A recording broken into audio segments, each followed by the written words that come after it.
हम हमारा हक मांगते हैं, हम किसी से भीख नहीं मांगते। કોઈ પણ સંગઠન માટે આપણે પ્રસાર કરવા માટે નથી આવ્યા, પણ આપણે આદિવાસી સમુદાયને પણ અનુસૂચિત 5 અનુસંધાનને આપણા જે બંધારણીય કાયદાકીય રીતે આપણે લડવા માટે આવ્યા છે.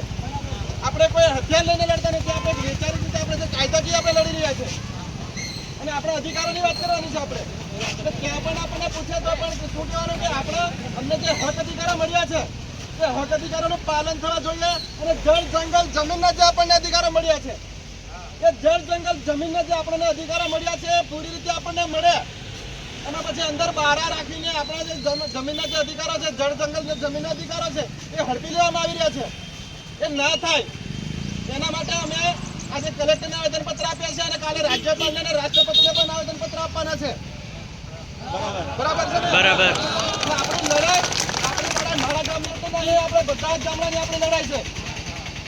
અને આપણે કાયદાકીય રીતે આપણે કોઈ સંઘર્ષમાં નહીં ઉતરવું, આપણે કાયદાકીય રીતે લડવું છે.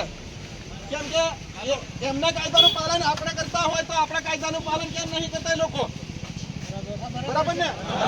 કેમ કે આપણને રૂઢિગત ગ્રામ સભાનો જે કાયદો આપણને આપ્યો છે, અનુચ્છેદ 13 ની અંદર આપણને આપ્યું છે. બરાબર? એ કાયદો એ લોકો નહીં પાલન કરતા, આપણે કરીએ છીએ.